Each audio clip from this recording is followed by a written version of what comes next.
Hello दोस्तों, आज हमारे साथ वरिष्ठ पत्रकार जितेंद्र कुमार जी जुड़े हुए हैं और आप सब लोगों को मालूम है कि पिछले कुछ दिनों से पत्रकारिता की जो हालत भारत में है, उसके ऊपर मैं जो भी प्रगतिशील और जो भी सामाजिक इंसाफ के नज़रिए से जुड़े हुए जो पत्रकार हैं, जिन्होंने पूरी ज़िंदगी आवाम के बारे में पत्रकारिता की है, उनसे हम बात कर रहे हैं। जितेंद्र जी के बारे में मैं मुख्तसर तौर से बता दूं कि सर नई दुनिया, दैनिक भास्कर जैसे अखबारों में इन्होंने काम किया, लेकिन उन्होंने आज तक बीबीसी, यूएनआई टीवी और बहुत सारे जो इलेक्ट्रॉनिक मीडिया हैं वहां पर भी सर ने काम किया है। और सर ट्रांसलेशन भी बहुत सारी जो अदबी किताबें हैं उसका भी उन्होंने अंग्रेजी से हिंदी में इन्होंने उसका अनुवाद किया है। और मंडल का जो दौर था उस दौर में भी उन्होंने उनका ये स्टूडेंट का दिन था, तब से लेके वो पॉलिटिक्स को और मीडिया को काफी करीब से देखते रहे हैं।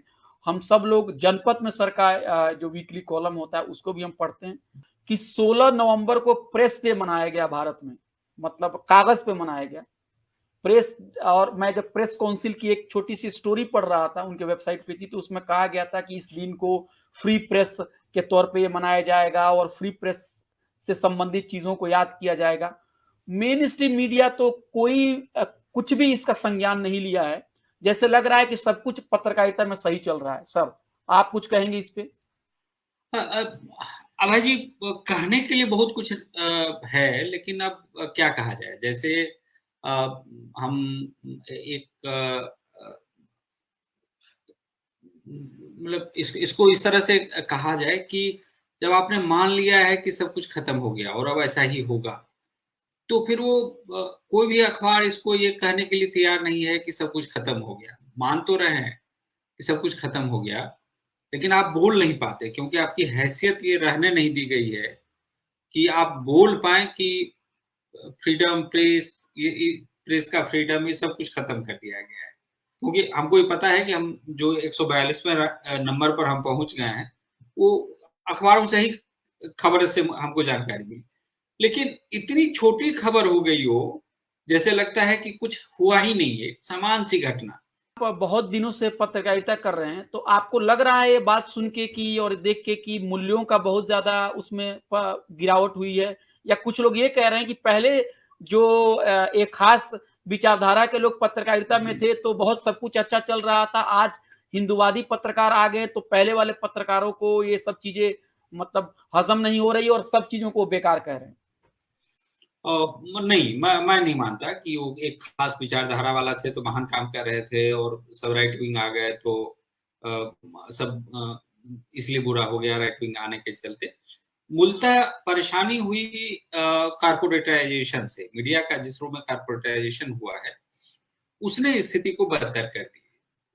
जैसे दूसरी स्थिति ये हुई कि जब कॉन्ट्रैक्ट पर लोग रखे जाने लगे, जर्नलिस्ट रखे जाने लगे, तो जर्नलिस्टों को ये लगने लगा कि फलाने के कहने पर हमारी नौकरी जा सकती है, तो फिर हमने कोई रिस्क लेना बंद कर दिया। तो स्थिति ये हो गई कि और तनख्वाह बढ़ गई है कि जब जब तक आप पेरोल पर थे, इस तरह के पेरोल पर जिसमें आपकी परमानेंट नौकरी थी और 60 साल या 62 साल या 58 साल जो उम्र थी, उस समय तक आपकी नौकरी रह सकती थी, तो तनख्वाह थोड़ी कम थी। लेकिन जब तनख्वाह आपकी लगभग 1.5 गुना कर दी गई या 2 गुना कर दी गई, तो आपको ये लगा कि एक बहुत ही बढ़िया अवसर है। हाँ, तो आपने भी मान लिया, जर्नलिस्टों ने भी मान लिया और मैनेजमेंट तो ये चाह ही रहा था।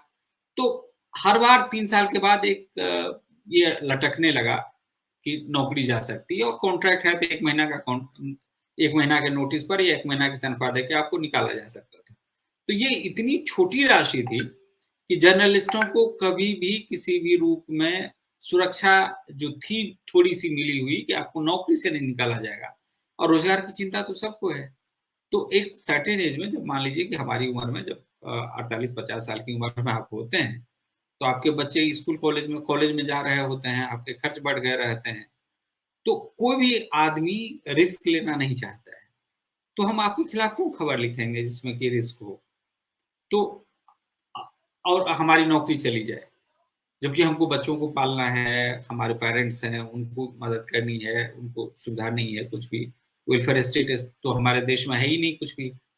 तो जब वेलफेयर स्टेट नहीं है तो सारा कुछ हमको करना है, तो उसी में हम इतना कंप्रोमाइज करते चले जाते हैं कि हम ना एडिटर से कोई बात कर पाते हैं, ना हम किसी जो बीट कवर करते हैं ब्यूरोक्रेट से, मिनिस्टर से हम कुछ पूछ पाते हैं। और ये नौकरी का भी डर है, नौकरी जाने का भी डर है, और दूसरा इतना अब स्टेक पर है, इतना इन्वेस्टमेंट हो गया है गवर्नमेंट का, और मैनेजमेंट को इतनी आमदनी हो रही है कारपोरेट हाउसेस को, जो मीडिया हाउसेस चला रहा है, कि उनको भी लगता है कि यार एक खबर के चलते हम इतना नुकसान क्यों सहे।